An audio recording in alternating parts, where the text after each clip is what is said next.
Well, hello everyone. Here we are with our next lecture in the series of History 195's content, which has to do with where we left off, which was right here, 410 Common Era, or AD for those of you in the older mindset of the calendars, is when the Roman legions left England, right? Then we move on to talking about how there were these Germanic invasions. By Germanic invasions, we're talking about the region where Germany, Austria, and even a lot of France are right now.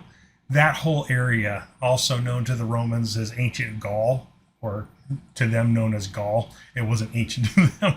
And so Gaul, or the Germanic regions, people of a kind of a common German tribal ancestry. And there's lots and lots of those tribes, right? Lots of them.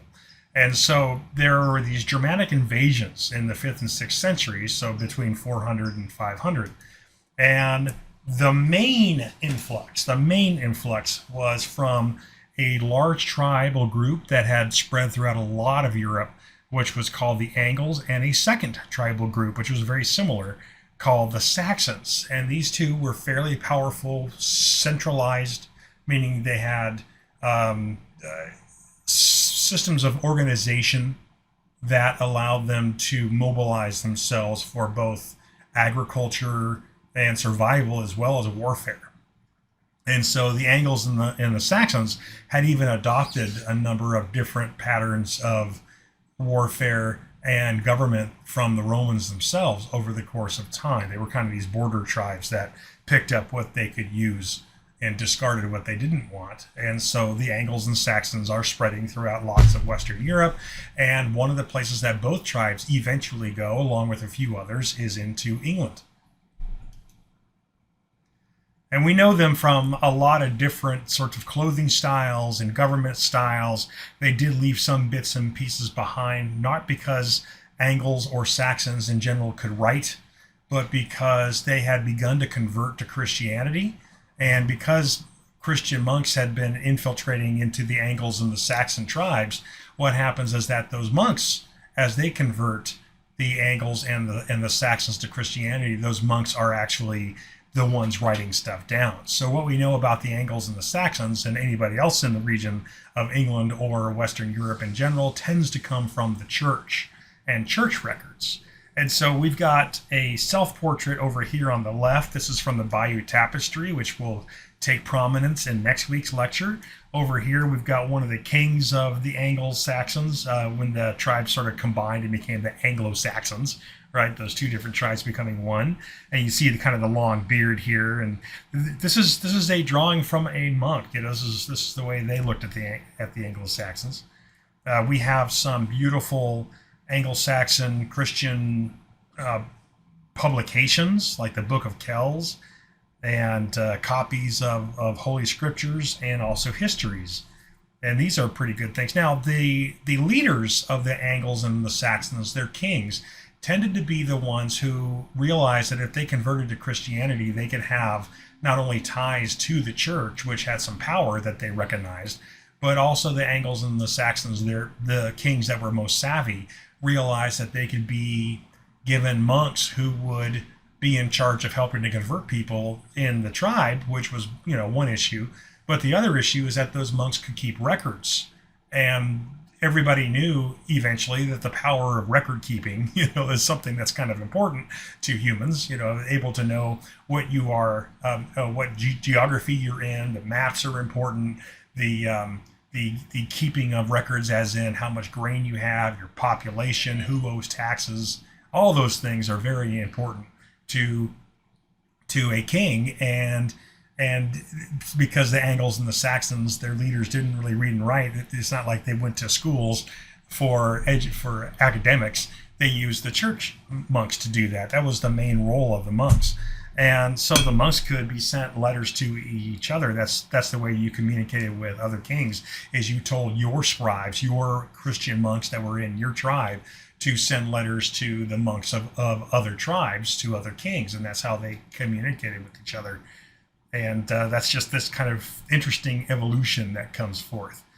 There were some pretty big structures for their time built by the Angles and Saxons, mostly by ripping down the towns of the Romans that the Romans left behind, and building more crude kind of fortresses that replace wooden ones that the Angles and Saxons would generally build. So you see those around, heavily armored if you were wealthy. And so these, you might see this and go, well, that looks just like a Viking. And I'm going to tell you that the wealthy, aristocratic Angles and Saxons, and the wealthy Danes and the wealthy Scandinavians over in Sweden and Norway and Finland tended to all be very similar in how they dressed and how they fought and how they were armed. They shared and learned with each other in trade routes as well as in warfare. And they sometimes even shared warriors, depending on who was allying with who. And this is essentially an aristocratic, wealthy warrior that would be if you saw this person, he might be an Anglo-Saxon, he might be a Jute, he might be a Danish Viking, he could be anybody, but it was a very common style of soldiering to look like this, right? Your various layers, as well as chainmail, as well as some kind of bronze or iron or bone helmet. The ships like this, when you see this, you might think of a Viking Nar, a Viking warship. The reality is that this is what most Western Europeans were building at the time. If you were a coastal raider, fast, slow ships that could be built by a single family of raiders and be taken to go and fight with, and they were pretty fast to build compared to, say, the trading vessels that were also built at the same time. These were hull first construction for you architectural guys here, right? It was where you took planks and laid them out, nailed them to each other, used horsehair as caulking, and then basically pulled the sides up together and attached them to the ribbing that was also created. The Romans built ships, for instance, completely differently, and it took a lot of slaves for them to do it, whereas it did not take slaves to build these. And so the Romans built their ships with a whole lot of specialized labor, and they were hard-shelled mortise and tenon kind of things, beautiful woodwork, whereas these are just oaken planks that are essentially hobbled together and created a very fast-moving, easy-to-build vessel. You have the Sutton Hoo helmet that was found in England some time ago. There's a Netflix movie about this, actually, that just came out, The Find of the Sutton Hoo Grave. That's a typical Anglo/Saxon wealthy person's helmet, right? Beautifully tooled, the whole thing. These guys had some really good artistic skills, in my opinion. And I would be remiss to mention that the Anglo-Saxons were so popular, so successful in asserting themselves throughout all of Western Europe, including a dominance of England, that the Anglo-Saxons are going to be turned into sort of this mythological kind of group over time, where even the Nazis are going to say, if you're of Anglo-Saxon blood, remember, Anglo-Saxon doesn't just mean white person from England. It also means essentially someone descended from some of the most successful warrior tribes of Central Europe. And so the Nazis even picked up on the idea that if you could draw your heritage through the vaunted Germanic Anglos or Saxons, you are pure blood, and let's get rid of everybody else, that kind of thing. And so even Hitler is here essentially with Nazi propaganda being shown as like the ancestor of the Anglo-Saxons, the son of them all, coming into the world to pick up the banner and bring back Anglo-Saxon supremacy. So, it's interesting that the idea of Anglo-Saxons keeps coming back, these tribal groups that moved in. Of course, Hitler's nuts, and his blood was not that pure, and this armor is completely wrong for the idea of an Anglo-Saxon, but whatever. Anyway, moving on. So, Anglo-Saxon period. Absence of Roman administrators, British warlords, especially the Christian ones, will rule small, unstable kingdoms that were constantly being hit by drought or by warfare, so that's why they're unstable. And the Roman traditions of governance generally stayed behind and were kind of absorbed into these tribes, which is partially why some of them were more successful. And here are all the different kind of Germanic invaders. It's just that we don't talk about most of them because the Angles and Saxons together basically outpaced everybody else. So you got the Angles, you got the Saxons, you got Frisians, you've got Jutes and Franks. Now, the Franks will be the other guys that really evolve into a powerful group, and that's going to be where France is today, and that's where France gets its name. So the Franks, their first most famous king, I suppose, to the modern ear would be Charlemagne, or Charles the Great, also known as the first Holy Roman Emperor. We're not going to get to him in this class. That's more of an early Western Civ kind of thing. But basically, the Franks, super powerful tribe over in France, where Old Gaul would have been before the Franks became the ruling tribe. And then you've got the Angles, Saxons, Frisians, and Jutes. One of the reasons why the Angles and the Saxons fled as far as England is because the Franks were so powerful that they pushed them out. So the Angles and Saxons lived in northern France. They were kind of pushed away. So that happened as well. All right, so some dates for you. By the 7th century, the Germanic kingdoms, I'm just reading the slide, including Northumbria, excuse me, I'll give you a map in a minute, but the Germanic kingdoms included in England Northumbria, Bernicia, Dyria, Lindsey, Mercia, East Anglia, Essex, Wessex, Sussex, and Kent. I'm not really testing you on all this, but I'll probably have you make a map of some of these because that gets important. But when I talk to you about this, what I want to be real clear about is that there were lots of different kingdoms with a number of different tribal groups that were either Saxon or Jute or Anglo, right? Many different tribal groups, the Frisians. And ultimately in England, they're all going to kind of slowly meld together until you've got this kind of structural style and even blood style, the genetic style of that of the Angles or the Saxons. And one day they all blend together until you've got Anglo-Saxons, right? Anglo-Saxon tribes.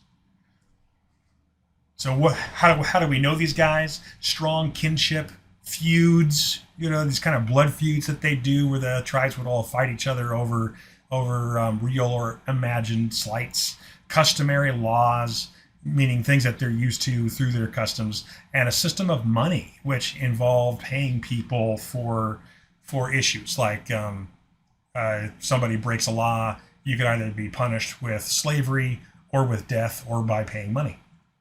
And there were ways that they had that set up as just part of their customary system of work. So like death or personal injury and theft could be paid for through fines or worse if you didn't have the money. And they had polytheism until they began to convert to Christianity. And the only reason that they would convert to Christianity is because there was something to be gained in Christianity, which was a link to other trade routes and even the use of the holy orders like monks to help to not only control people, but also to unite people under a certain system of writing and record keeping that the most, I think, forward-thinking leaders really understood as being important. So, mixed economies, right? Hunting, animal husbandry, meaning domestication of animals, and polytheism, which is all going to be absorbed into the Christian Anglo-Saxon societies that are to come. Got to mention this guy, Arthur, King of the Britons, who would have been some kind of Celtic king or an Anglo-Saxon king in all the myths that we hear about. You've got Arthur, King of the Britons. All I can tell you, folks, is that the guy didn't exist. We don't have anybody that actually existed like Arthur, his knights, the Round Table. These are stories that came about. I'm going to pull down a whole bunch of words for you, and I'll go through these. Arthur is claimed as the king of nearly every Celtic kingdom known throughout Europe. Okay, everybody's got some kind of Arthur sort of character. I don't know how that came to be, except that maybe they all just kind of share each other's stories, which is more likely than anything, until the point that if you were Anglo or Saxon or any other related tribe, you wanted Arthur to be your, kind of harbinger, your leader, your god, if you will, of culture. And so there's nothing proven about the name. There's nothing proven about the guy's role or where he came from. And unfortunately, no one can really fight that. They can't just dispute it. I would love it if somebody could ever one day discover Arthur being a real character. It's just that it doesn't exist after all this time. Nobody's found anything except stories, right? Which is kind of fun. Why not the stories? There is something very interesting, however. Arthurian characters, and maybe this is why every Celtic kingdom had an Arthur, over time. Arthurian characters bear relationships from ancient Celtic mythical heroes and gods and goddesses, which means that scholars often wonder if the legends of Arthur are simply the Christianized version of ancient pagan mythical things. What I mean to say is that Arthur bears a direct resemblance to a Celtic god in Celtic myth, or a hero god named Cuchulainn or Cuchulainn, depending on how you want to pronounce it. Sir Gawain and his Green Knight stories comes from ancient Celtic myths. Some of the goddesses that the Celts had turned into evil witch women when the Christians got a hold of the stories and translated them over. Like Morgana was a good goddess that the Christians turned into an evil woman who wanted to kill Arthur, all this stuff, right? So the deal is that if you really want to have some fun, look at Celtic myth and then start to look at the Arthurian legends as we understand them, and then you'll notice they're amazingly similar. They're amazingly similar. So there's something about the Christian church coming in to kind of translate the old myths of the people that lived before. I think I mentioned this in the last lecture, where you got the church coming in and saying, well, what's the culture of the people here? How do we get them to believe in us and trust us and give us their allegiance? Well, we need to relate to them. How do we do it? Well, let's create something that works, So you want Christmas trees for Christmas? Sure, we do that too. Cut down pine trees, put them in your house. Yeah, I know that's something that you did already for the solstice, but that represents Christmas, right? Bring them in, you pagan Gauls, and then just make sure you put a star on top or a cross or something, and then you're a good Christian pagan. And then you go on and you look at things like the heroes and gods and goddesses. Sorry for all the noise. I'm in my carport doing this thing. Wind's blowing now. And you'll notice that those gods and goddesses and hero characters of the Celts all move into Christian belief systems, including the Arthurian legends. Which, if you can do that, if you can be a church that comes in to say you want to be of our religion instead of yours, look, we have all the same people, then you're going to be able to get people to kind of join you faster than if you did not, if you were something truly foreign. So the legends we know today became, as I'm reading in the bottom here for you, became immortalized, the Arthurian legends, as cultural morality play.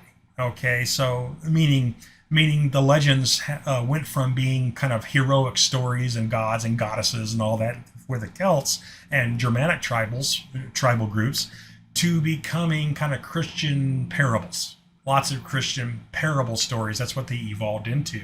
And if you really read the Arthurian legends as they became famous in the 12th century, you're going to be reading Le Morte d'Arthur, or watching movies or shows or books based on the legends of Le Morte d'Arthur. And Le Morte d'Arthur, the death of Arthur, which is the big story of Arthur becoming, the great king after being this child who pulled a sword out of something, it changes, or a goddess giving him a sword, depending on the story, and Arthur becoming the high king of the Britons, and then Arthur moves on to become this kind of legend who tried to pull everybody together, but in the end he dies, and that death brought Britain into a dark age, and then Britain slowly kind of pulled out of it to become modern Britain one day. Well, this is an interesting thing, this kind of Arthurian tale, because what's encoded in the Arthurian legends is not only the ancient mythical stories of the people that absorbed these legends, but they're also kind of like how you should be a good Christian, and how you should be a good leader of your people, and how do you handle things like courtly love and chivalry and all this, right? It's all sort of encoded in there. If you really want a strange experience, if you can find it, I know I have it somewhere. There was a movie made mostly by Shakespearean actors and turned into this really epic movie called Excalibur. I think it came out in the late 70s. And if you're really into this stuff, watch Excalibur. And it's kind of, it's a different time, the 70s, but they did a really good job in taking the Arthurian legends and putting them together into a 2-hour movie that really got into all the different characters and the whole thing. Disney's never really done it this good, and no one else really has either. The closest And even they are, of course, silly and different. It's probably the Holy Grail, you know, with a parody of the Le Morte Arthur legends. But even they don't get that far into the actual myths. It's really Excalibur as far as TV. But if you really want to have fun, if you're really into the old stuff, go ahead and get yourself a copy in English of Le Morte Arthur and read that thing. And it'll be a lot of religion and a lot of courtly love stuff and a lot of mysticism, and it's kind of fun. Okay, moving on. Just to give you an idea of the maps finally, here's your maps, like I always promise. You've got your Angles and your Saxons, the largest of all the tribes, and then there's other tribes too, but your Angles and your Saxons, and they are all eventually going to turn into one big Anglo-Saxon tribe. Over here where it says Britons, this is kind of the original inhabitants that still existed despite the incoming and leaving of the Romans. So the Britons are kind of backward sort of tribes compared to even these guys who live over here closer to Wales at this point. And then over here you've got these Germanic tribes that are moving in. Okay. Just to go through this, I'm just going to read this. Angles, Germanic tribe that occupied the region still called Angelen, and what is now the state of Schleswig-Holstein, which is in Germany. Together with the Saxons and Jutes, they invaded Britain during the 5th century, so 400. With their kindred ethnic groups, they formed the people who came to be known as the English. Okay, so that's the Angles. Now let's do the Jutes, and this is the last time we'll talk about the Jutes because they just sort of get absorbed into the rest of it. Early Germanic tribe of Denmark, coming out of the north here, or northern Germany, that participated in the conquest of southeastern Britain, along with the Angles and Saxons during the 5th century, absorbed by the other tribes, and we never hear about them again. Whoops. And the Saxons, Germanic people who dwelt in the South Jutland Peninsula in the north of what is now Germany, basically along the Baltic Sea. They conducted piratical raids in the North Sea area, kind of like Vikings, and the Saxons invaded Britain in the 5th and 6th centuries after the Angles and Jutes did it and moved in. So this is where they all are.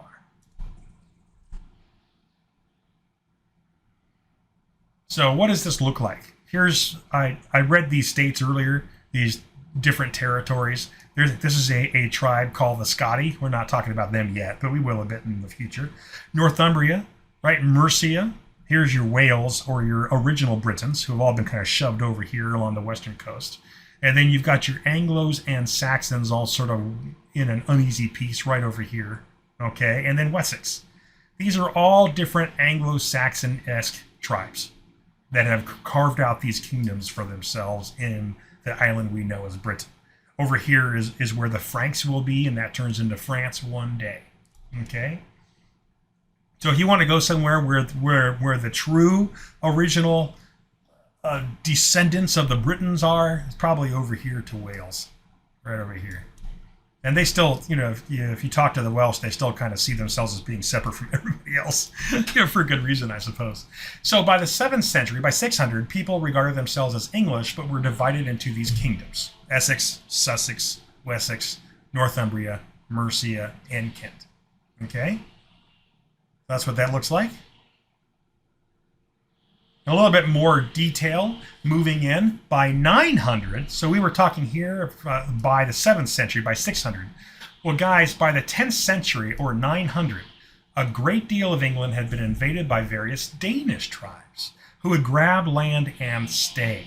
So it wasn't going to end with Germanic tribes. There were going to be Scandinavian tribes that would start to show up after.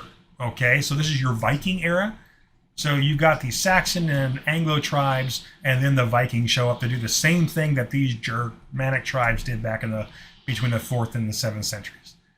So 900 comes along, and you've got Viking tribes. By the way, for those of you that may not be familiar, there was no group of people in the world ever called Vikings. That's just the term for a type of raider. So if you were from Denmark, Sweden, Finland, Norway, and a few other areas, and you decided to go Viking, that just meant that you were leaving to go to war. so that you can conquer land or steal stuff from people and then settle or go back home, and then you became what you were before. So basically, Viking's another word for pirate, or raider, and that's it. Okay, you were only called Viking when you were out there being a Viking.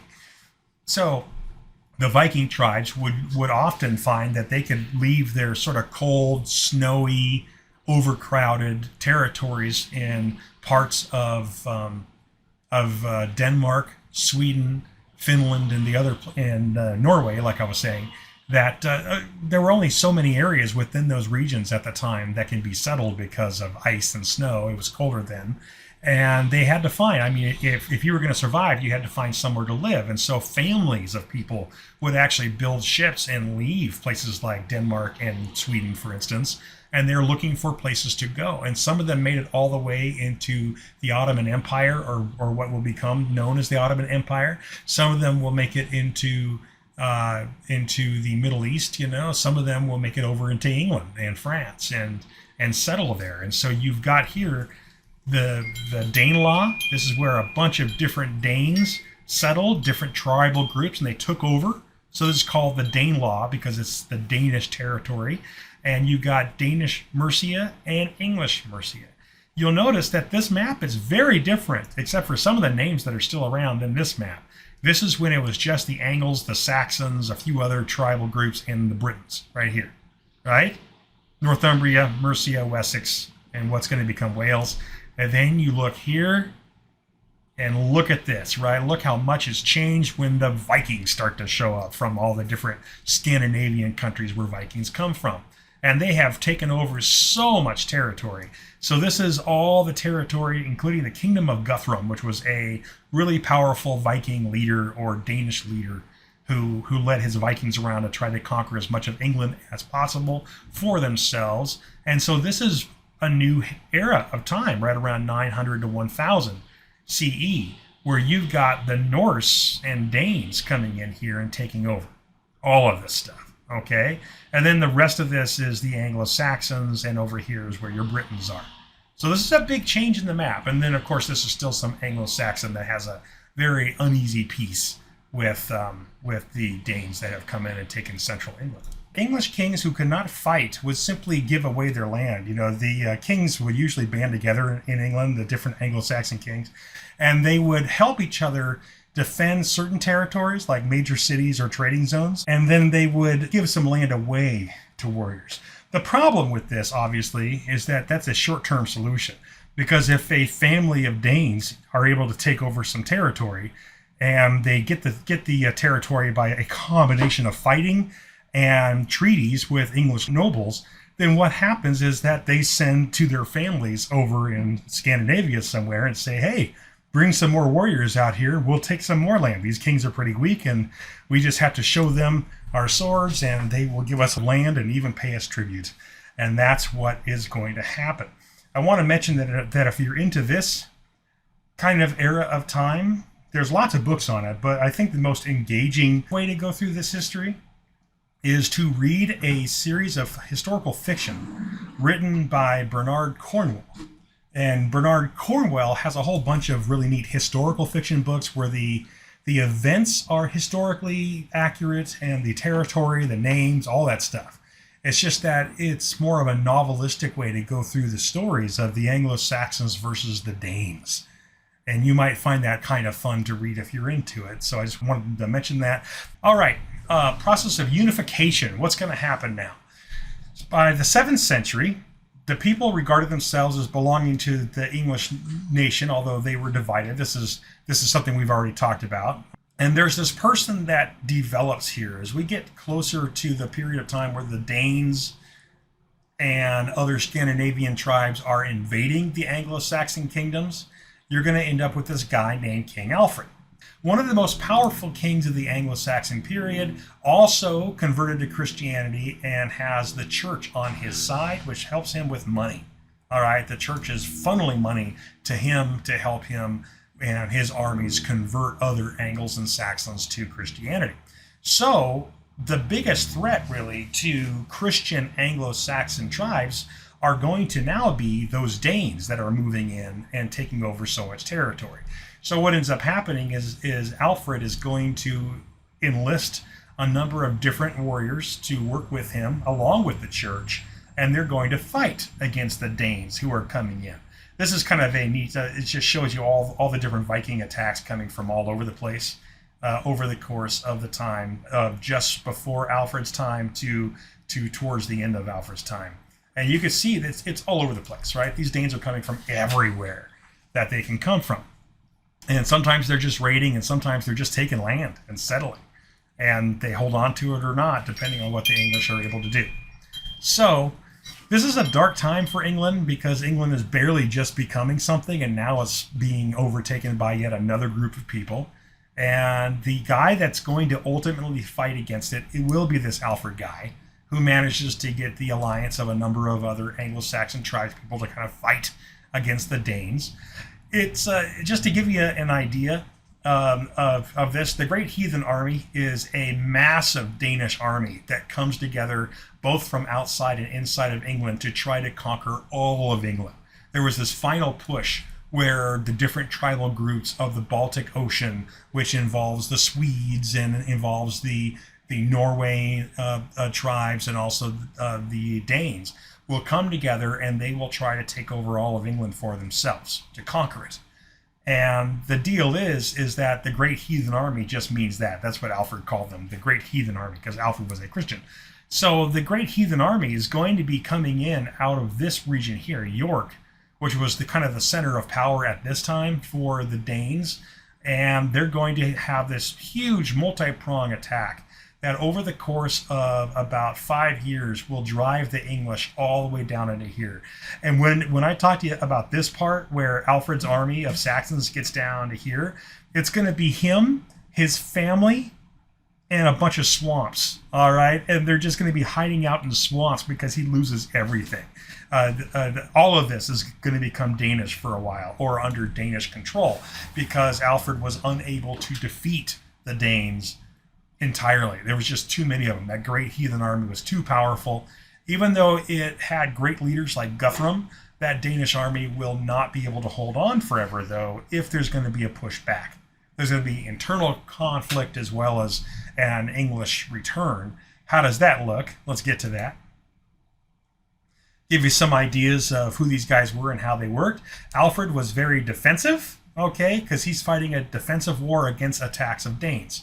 He reorganizes the English army, creates a ton of forts that he puts throughout England to help hold off the Danes. It was really hard to attack a fort, even with a large army coming off of these ships. You know, it was really hard to attack a fort because, you know, to go up against a fort means that you have to lose a lot of people. You don't have siege weapons or anything like that. Not the Vikings of the period. They weren't doing siege weapons yet. They were just straight up shield wall, sword wielding, axe wielding kind of warriors.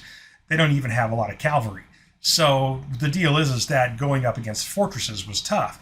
And so Alfred put fortresses all over England so that the Danes could never get very far without having to be attacked in the rear by Anglo-Saxons who came out of the fortresses at night to attack. So that helped to slow the Danes down by building the fortresses.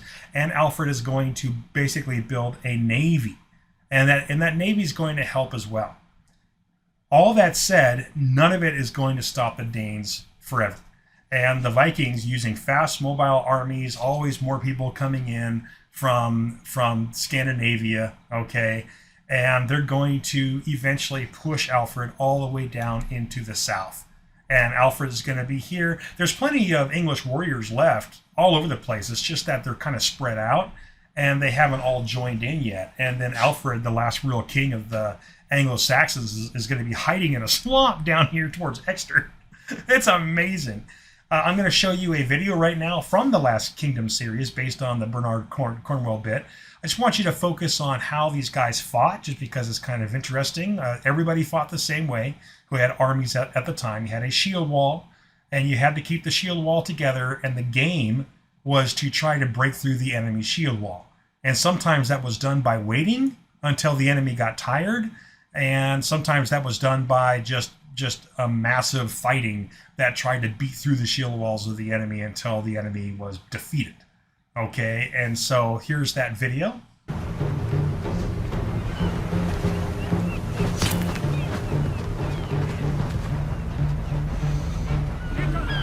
Hang on! I'm moving forward. Shield wall! Break that! Now! Do so!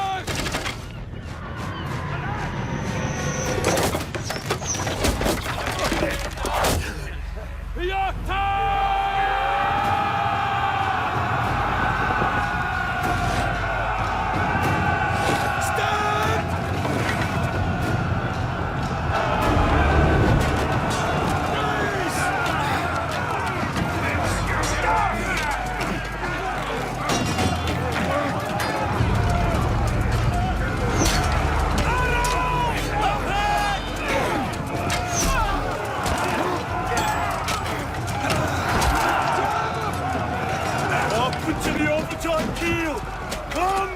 With a heart of steel, cold is the ocean spray.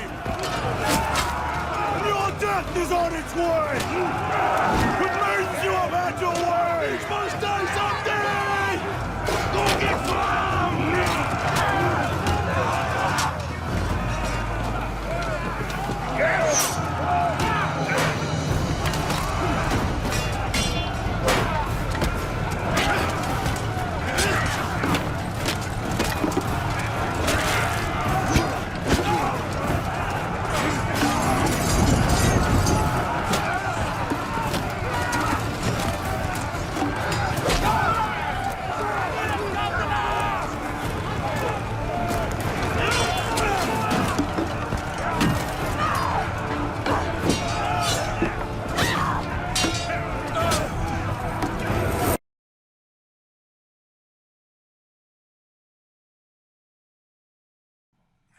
All right, so here we are again. Couple of last things about Alfred. He keeps the peace at first with those fortresses and using his navy and kind of a standing army for quite a while.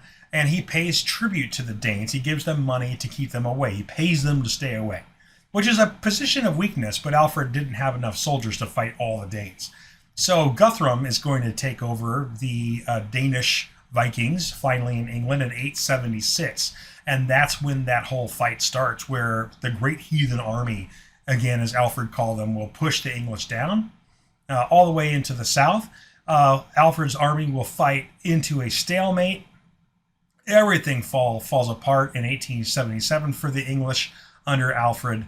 And Alfred goes to the Somerset marshes. And really, as I mentioned here, this should have been the end of Saxon England. This should have been Danish England. If you went to England today, you should probably be like, oh wow, it's funny how England, going to England is just like going to Denmark today, or going to Stockholm or something like that. And instead, England is very England and still is very Anglo-Saxon and other things as well, like Welsh and a little French. Why is all that? Well, ultimately, there's going to be something that happens. The Vikings will take over. The Danes will take over most of England, while Alfred and a few of his troops and mostly his family are hiding out in marshes along with a few priests. And ultimately what happens is Alfred is able to raise a new army.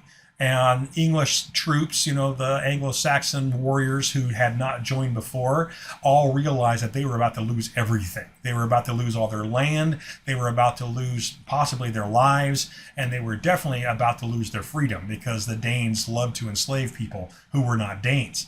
And so the ultimate event is that Alfred is able to tell them where he is, and a large Anglo-Saxon army is finally going to form of everybody who realize, whoops, we need to actually fight the Danes if we're going to survive as a people. So in the very 11th hour, right at the end of 877, you're going to see a new Anglo-Saxon army coming forth.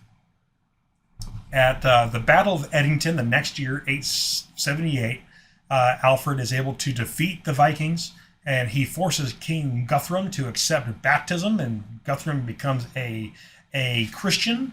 And at that moment, now those Danes that are currently in England, as opposed to fighting a big battle further, the Danes are able to be pushed back into their Danelaw, and that's where they're going to be from this time. And eventually they're going to be absorbed, just like everybody else, into the Anglo-Saxon culture. Okay? So Alfred will capture London and keep on moving forward until the Danes are sort of left with a smaller state. All right? I'm just going to go back to this. You're going to see the Danes basically in their Danelaw, which is going to shrink and shrink and shrink some more over time. And the English are going to do a great job at keeping further Viking invasions from happening. And that's partially due to the fact that there are other powerful states growing that are also fighting against Viking invasions, including the Frankish tribes of France are going to be able to hold back more Viking invasions as well. So it's just going to be harder over time for the Danes and the Vikings, to be able to actually just attack and take stuff. And so basically the Danes that live here are going to become, part of the Anglo-Saxon tribes eventually, over a long period of time. Quite a melting pot, I guess, eh? All right, last thoughts about this guy. We're almost done. Alfred's legacy. Alfred gave his attention to good government, issuing laws, and scholarship. He started some schools, had his leaders, his leaders under him actually become slightly educated, or at least take on priests who would help them lead in a way that he liked. Promoted and assisted in the translation of Latin church works into Old English, and encouraged the compilation of an amazing work of art called the Anglo-Saxon Chronicle. If you want to know anything about Anglo-Saxon culture of the 900s, you would read the Anglo-Saxon Chronicle. It is beautifully done. It's just gorgeously art and artistically rendered, and has the stories of the people of the time. Without Alfred, we wouldn't have that. And without Alfred, I don't think England would exist today. It would be sort of this other kind of kingdom that was very Norse. All right. So why is Alfred great? Well, it's just because he was the one that saved Anglo-Saxon England, I guess, from Danish invaders. All right. So the conquest of the Danelaw, those are those Danes that are going to continue living in England, was completed by Alfred's son, Edward the Elder, and by his grandson, Ethelstan, who won a great victory at Runeberg in 937. And that's it. By 937, there's no more major wars against the Danes versus the Saxons, and you've got yourself the beginning of an interesting Kingdom of England. 130 years later, there's going to be one more big invasion.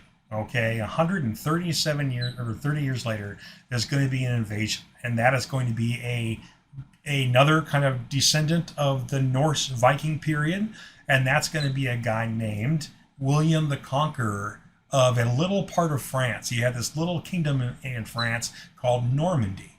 And William the Conqueror in the year 1066 is going to fill up a bunch of boats that look just like the boats from 100 years before, and he's going to go on a type of more modern Viking invasion into England, and he's going to do something there. But we're going to leave that for next week. All right, that's just the story of the Germanic tribes going into England, and you've got this rising of a king named Alfred from the Anglo-Saxons who manages to basically solidify all of remaining England against the Danes, and the Danes and the English, Saxons eventually live together and meld together as one people. You might wonder why there are so many different dialects in England. Just like the United States, we have a lot of different kinds of English, English accents. Well, in England, there are a ton of different kinds of English accents there too. Tons of them. Why is that? And it's because there's so many different areas of England and the rest of the island as well, Wales and Scotland and everything, right? That have all these different tribal backgrounds coming from the earliest days of people coming to England over a land bridge all the way to the different invaders that came in, from the Celts to the Saxons and Angles and Jutes, right? And of course, even the Normans and the Vikings, right? All these different groups that come in, and that creates all these different settlements that turn into their own little cultural language groups, and that's what makes it kind of fun, really. So let's call that it, all right? And we'll come back together for the Normans. Dun, dun, dun.